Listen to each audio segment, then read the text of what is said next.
सहनावतु सहनौ भुनक्तु सह वीर्यं करवावहै तेजस्विनावधीतमस्तु मा विद्विषावहै ॐ शान्ति शान्ति शान्तिः।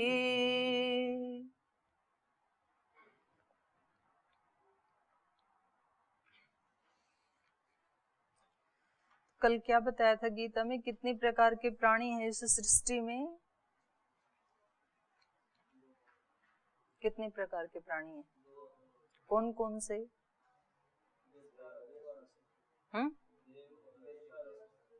देव और असुर, एक दैवी प्रकृति के, एक आसुरी प्रकृति के।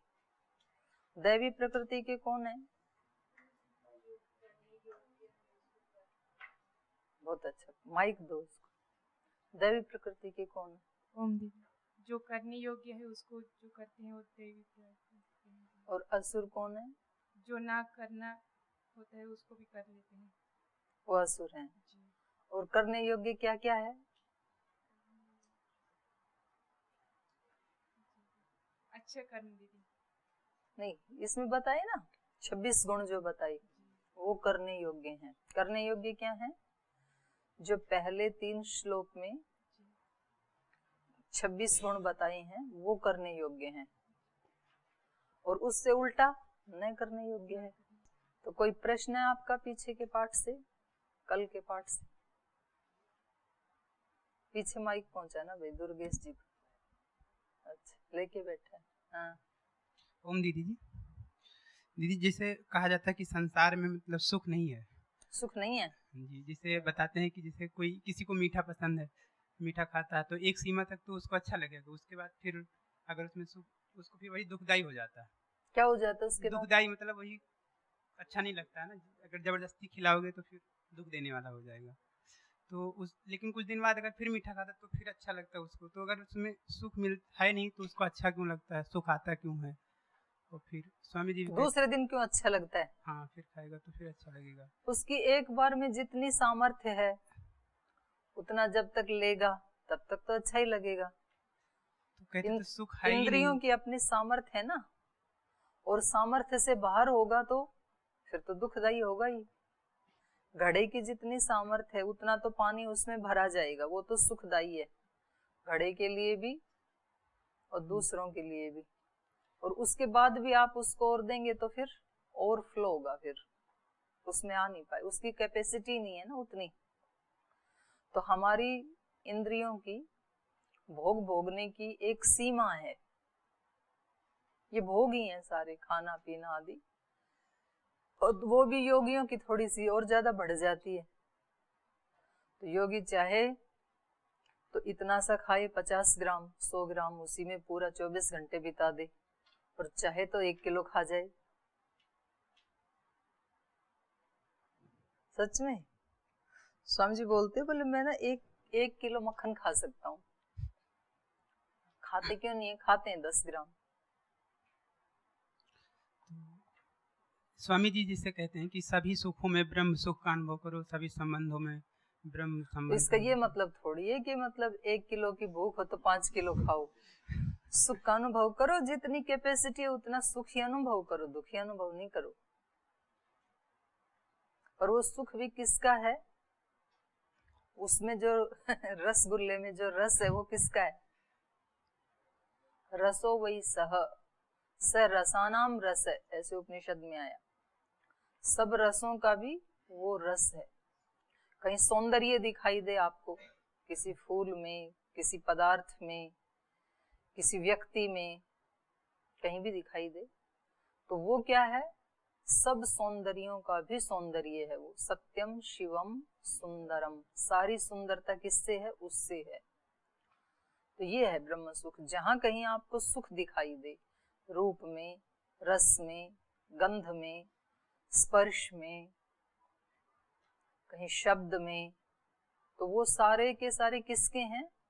उसके हैं, वहां से आए हैं वो, तो वो उनसे भी ज्यादा सुखदायी है। तो ये तो उसका छोटा सा अंश है जो मैंने अभी खाया, उसका रस तो अनंत है, पर मेरी उतनी सामर्थ्य है, इसलिए मैं इतना सा खा के खुश हूं। हमें प्यास है तो घड़े में तो बहुत सारा पानी है ना, पर हम कितने से तृप्त हो जाते हैं? एक गिलास से।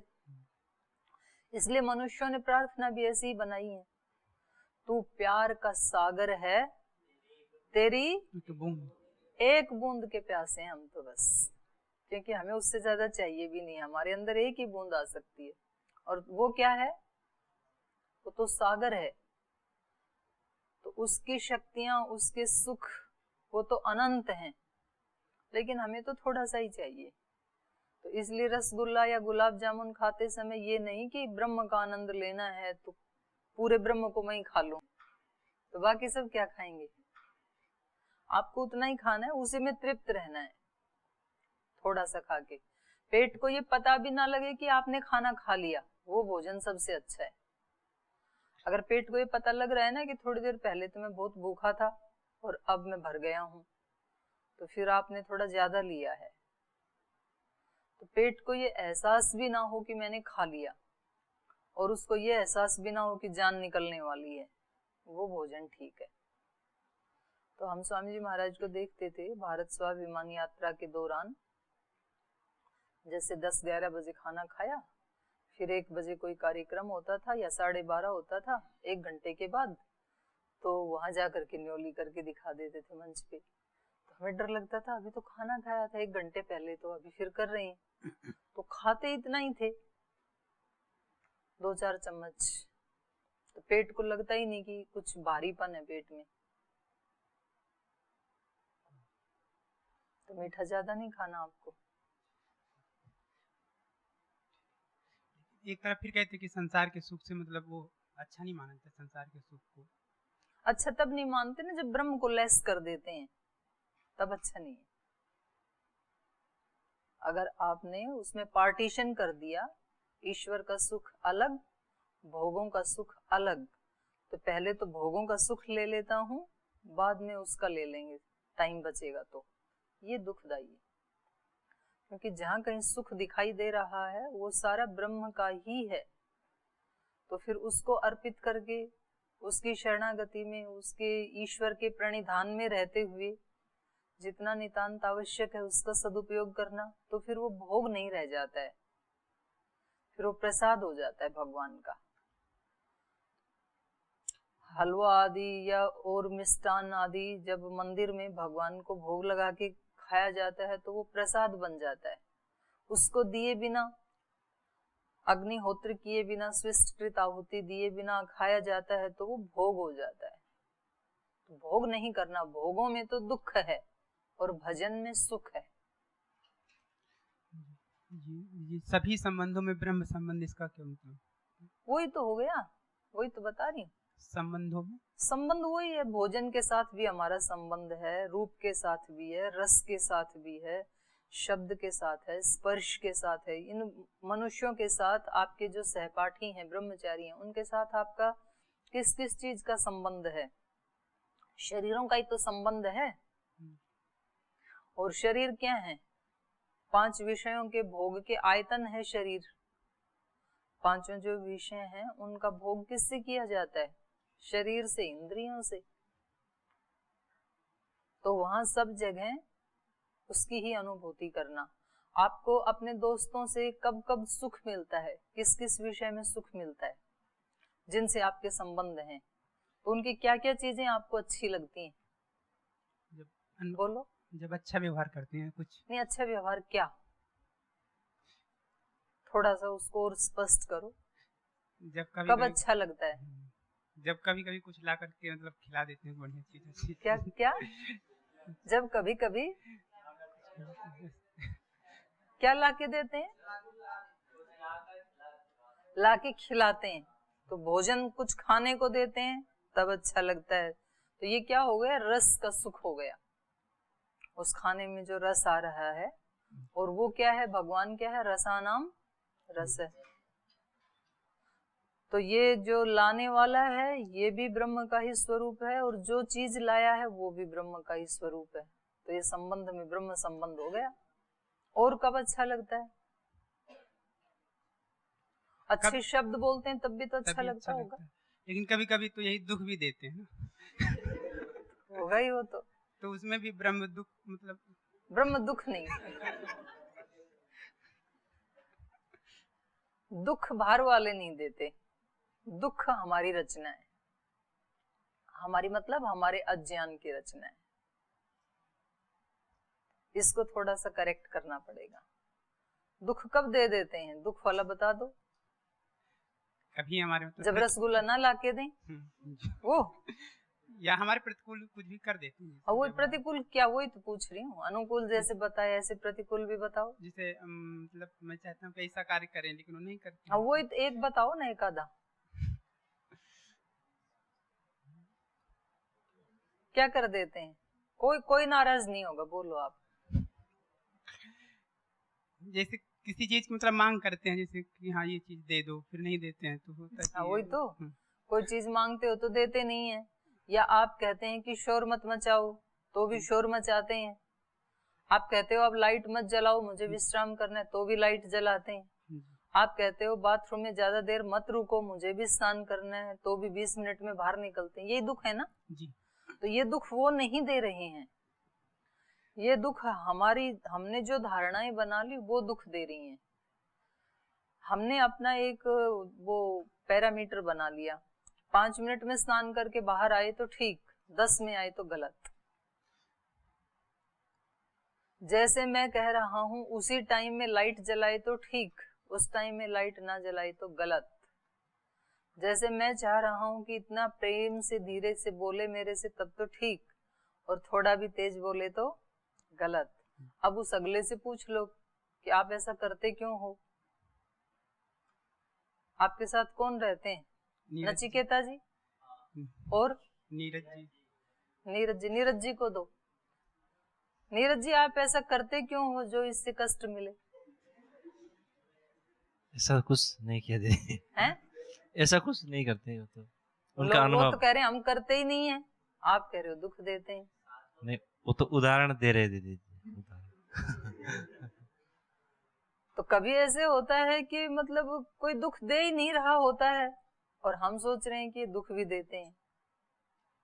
देने वाला जो है, जैसे मान लो कि कोई मेरे को कोई गिफ्ट देता है और वो पैक करके लाया है और उसमें कहीं कोई कील उसने पैकिंग करते समय उखड़ी रह गई, उसने मेरे हाथ में दी और कील लगते ही मेरे हाथ में खून आ गया, तो अब उसने मेरे को सुख दिया कि दुख दिया? मैं बोलूं कि क्या आपने मतलब मेरे को सुबह सुबह हाथ से खून बहा दिया, कितना कष्ट दे दिया मेरे को। वो कहता है आपको कष्ट दिखाई देता है? मैं कितनी मेहनत से गिफ्ट लेके आया, रात भर उसकी पैकिंग की, आपको दुख दिखाई, मेरे भाव दिखाई नहीं देते हैं? तो कभी कभी देने वालों को लगता ही नहीं है कि हम कोई दुख भी दे रहे हैं, और हमें लगता है कि कैसे सता रहे हैं, देखो हैं। स्वामी जी कहीं जाते हैं तो वो बहनें तिलक करती हैं और थाली में वो दीपक जला के आरती उतारती हैं, तो 1-2 बार दाढ़ी का ही कर दिया काम, क्योंकि भीड़ होती है, पीछे से कोई धक्का मारता है, वो दीपक वहां जाता है, वो दाढ़ी में थोड़ा लगते फुर्र सारे उड़ गए। बड़ा बचाना पड़ता, तो जलाना ही बंद कर दिया हमने कि भाई क्या पता कोई मतलब उस पे डाल ही दे, कपड़ों पे, कपड़े में लग गई तो अब उनको हम डांटें, जो तिलक करने वाली, स्वागत करने वाली बहन है, तो उसको कैसा लगेगा? हमने तो अपने हृदय के पूरे वो उड़ेल दिए भाव, और आपको लगता है कि हमने कष्ट दिया। तो ऐसे ही होता है, कभी हमारे साथ रहने वाले वो कष्ट नहीं देना चाहते, वो अपनी तरफ से ठीक ही करते हैं, पर हमने कुछ और धारणाएं बनाई रखी होती हैं, हमारी अपेक्षाएं कुछ और होती हैं, तो इसलिए हमें लगता है कि वो कष्ट देते हैं। कोई कष्ट नहीं है। सुख और दुख वो हमारी अपनी कामनाओं के, हमारी अपनी समझ के, अगर हम थोड़ी देर के लिए उसके स्थान पे खड़े होकर के देखेंगे ना, तो चीजें समझ में आएंगी कि वो और क्या करता, वो भी तो मेरे जैसा ही मनुष्य है ना। तो वो अपनी जगह ठीक है, उसको जो समझ में आया वैसा उसने किया। मैंने भी उसके अनुसार आचरण नहीं किया, जैसी अपेक्षा उस व्यक्ति को मेरे से थी वैसा मैंने नहीं किया। मैंने नहीं किया तो उसको भी कष्ट पहुंचा। उसको कष्ट पहुंचने पर जैसी उसकी समझ में आया वैसा उसने मेरे साथ व्यवहार किया। चाहे उसने मेरा अपमान शुरू कर दिया, मेरी उपेक्षा शुरू कर दी, मेरे से घृणा करना शुरू कर दिया, ईर्ष्या द्वेष करना शुरू कर दिया, गाली देना शुरू कर दिया या पिटाई करना शुरू कर, जो उसको समझ में आया वैसा उसने भी किया। तो उसकी क्या गलती है? मैंने भी तो वैसा नहीं किया ना, जैसी उसको अपेक्षा थी मेरे से। और मैंने ऐसा क्यों नहीं किया? क्योंकि मुझे वो ठीक नहीं लग रहा था। मैं अपनी जगह ठीक हूँ, तो मैं भी ठीक हूँ, वो भी ठीक है, फिर झगड़ा किस बात का? किसी बात का नहीं है। तो हमारी स्वीकार करने का भाव इतना ही है कि हमारे विचार अलग हैं, लेकिन वो व्यक्ति गलत है ये नहीं है। अलग तो है, मेरी सोच अलग है, उसकी अलग है, ठीक है। तो अलग अलग चीजें तो हो सकती है ना सृष्टि में। उसको अलग है इतने रूप में स्वीकार करके, और आप अपने जो आपको अच्छा लगता है वैसे आप चलते रहो। चीजें अलग होना गलत नहीं है, पर हम चीजों को गलत बोल देते हैं कि वो गलत है। ये गलत कहना गलत है। कोई भी व्यक्ति गलत नहीं है, अपनी जगह ठीक है, वो भी अलग है हमारे से। नीम का कड़वा होना और गन्ने का मीठा होना गलत है? अलग तो है। गन्ना मीठा है, नितांत मीठा है, नीम नितांत कड़वा है, बिल्कुल अलग है, लेकिन गलत नहीं है। अपनी अपनी जगह दोनों ठीक है। भगवान ने बनाया है उसको भी। और किसी व्यक्ति ने जैसे अज्ञान, द्वेष, दुर्गुण आदि, ये तो भगवान ने नहीं बनाए, तो हम ये नहीं कह सकते कि ये भी भगवान ने बनाए। भगवान ने तो नहीं बनाए, लेकिन वो आत्मा तो स्वतंत्र है ना। एक आत्मा कहती है मैं तो इसी पैटर्न में जीऊंगा, तो जीने दो उसको। आप क्यों जबरदस्ती उसके पीछे लगे? और आपके पीछे लगने से वो बदलेगा भी नहीं। अगर वो बदलेगा भी तो स्वीकार करने से बदलेगा। आप उसको स्वीकार कर लीजिए, जैसे माँ बच्चे को स्वीकार करती है ना, जैसा भी है मेरा है। तो फिर बच्चा माँ की बात मानता भी है, बापू की बात बिल्कुल नहीं मानता, क्योंकि पिता हमेशा डंडा उठा के खड़ा रहता है। तो कहता है कि नहीं करेंगे, आपको जितनी पिटाई करनी है कर लो, करेंगे हम वही जो हमें अच्छा लगता है। हमें गुरुकुल में जाना है तो जाना है, नहीं सुनेंगे आपकी बात। रोक सके तो कोई माँ तो भले ही रोक लो, क्योंकि वो भावनात्मक रूप से जुड़ी हुई है। उसने बच्चे को स्वीकार किया है, तो उसमें तो पावर है। स्वीकार करके तो हमारे अंदर ताकत आ जाती है कि हम किसी को बदल दें। जबरदस्ती नहीं बदल सकते। पहले उसको स्वीकार करो वो जैसा भी है, और फिर आगे काम शुरू करो। स्वीकार करने का मतलब ये नहीं है कि चीजें बिगड़ रही हैं तो बिगड़ने दो, हमें देखना ही नहीं है, जैसी भी हैं हमें स्वीकार करना है, ये अभिप्राय नहीं है। प्रथम दृष्टया स्वीकार करो, उसके बाद उस पे काम करना शुरू करो, उसको ठीक करने के लिए।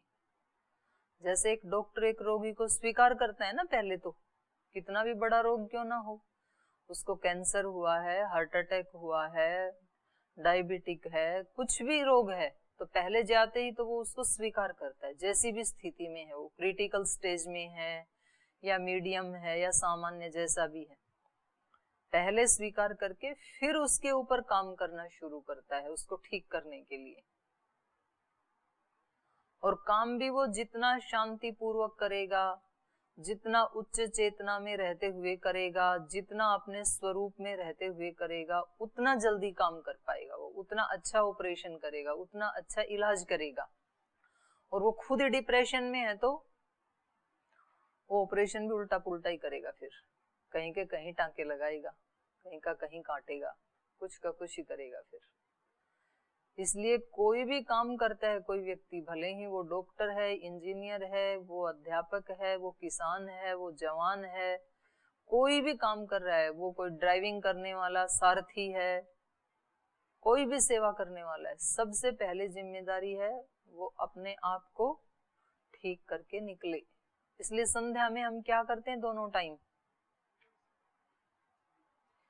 अंदर और बाहर की सफाई करते हैं ना, जैसे घर की और शरीर की सफाई हम रोज करते हैं, तो संध्या में क्या करते हैं, ओम वाक वाक, ओम प्राणः प्राणः, ओम चक्षुष चक्षुः, ओम श्रोत्रम श्रोत्रम, ओम नाभिः, ओम हृदयम, ओम कंठः, ओम शिरः, ओम बाहुभ्याम यशोबलम, ओम करतल कर पृष्ठे। सारी इंद्रियों का शोधन कर लिया। छिट्टे मारना क्या है, वही तो है, कुछ तो पानी ले जाते हैं, नहीं ले जाते हैं तो एक ही गटक में पी लेते हैं, वो रखा रहे खाली गिलास।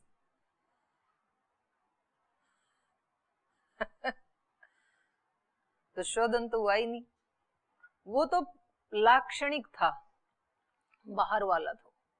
वास्तव में तो वहां भगवान से प्रार्थना की जा रही थी कि ये सारा शुद्ध हो और उसके बाद मैं कुछ काम करूं, तो फिर वो आपकी सेवा होगा, फिर वो आपकी पूजा बन जाएगा। अशुद्ध इंद्रियों से किया तो वो फिर आपकी सेवा नहीं बन पाएगा, आपकी पूजा नहीं बन पाएगा।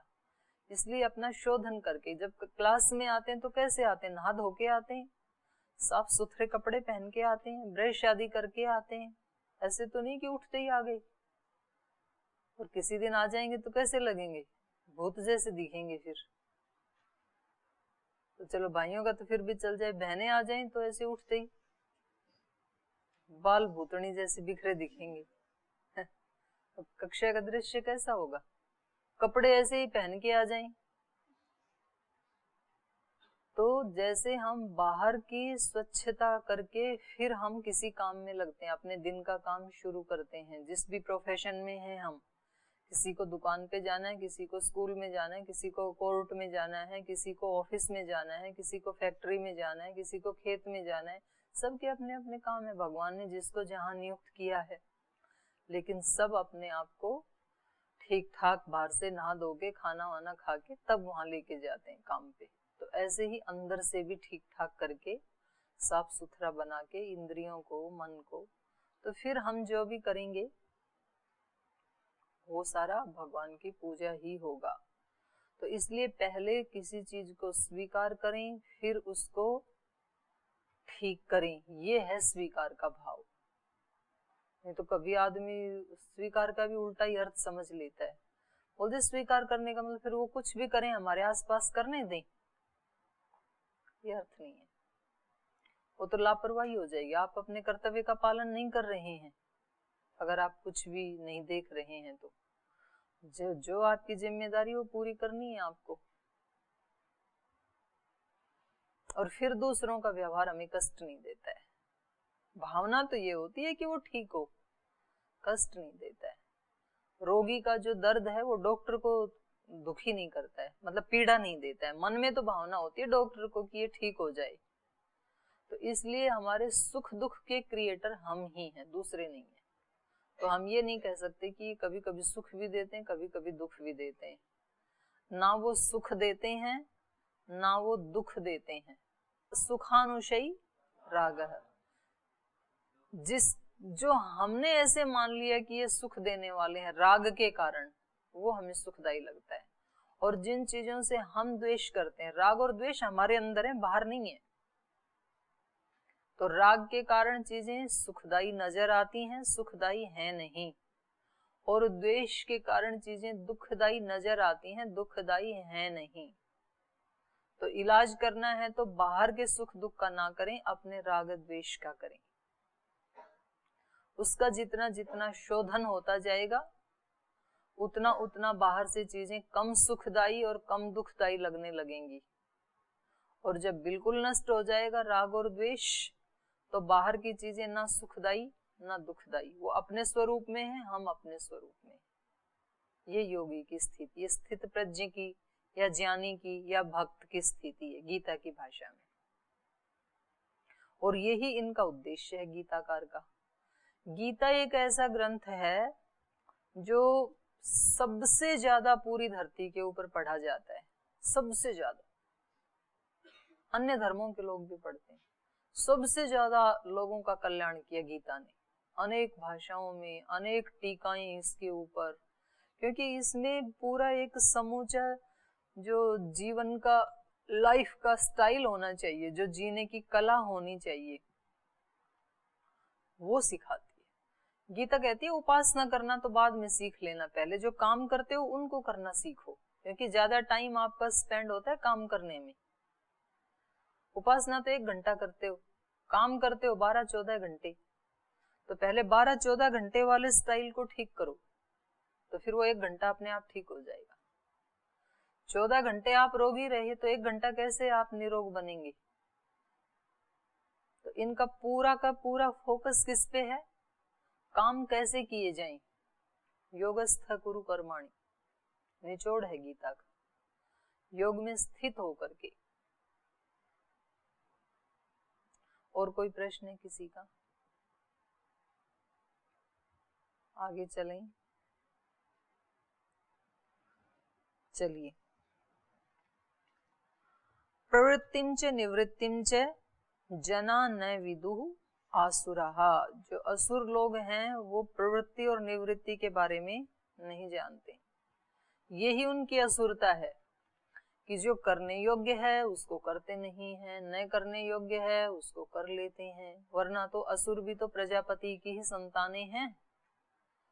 मनुष्य, देव और असुर तीनों ही प्रजापति की संतान, ऐसे उपनिषद में आया ना। और तीनों ही उनके पास उपदेश लेने के लिए जाते हैं, क्योंकि उन्हीं के बच्चे हैं तो उन्हीं से सीखेंगे। लेकिन सीखते तीनों अलग अलग हैं। तो लोक में भी देखते हैं, एक ही गुरु की सन्निधि में रहने वाले जो शिष्य हैं वो 3 प्रकार के उनके जीवन का निर्माण हो जाता है।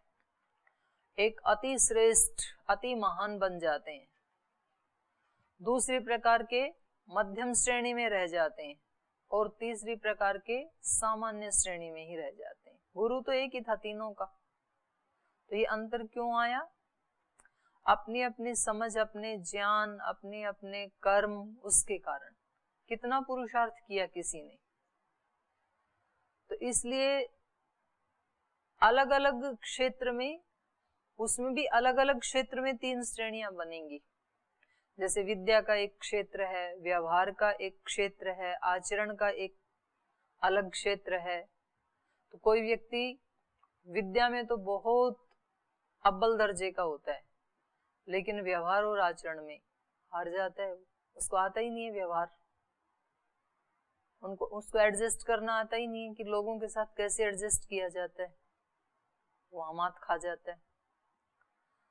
दूसरा व्यक्ति पढ़ाई में तो कमजोर है, व्यवहार में बड़ा कुशल है।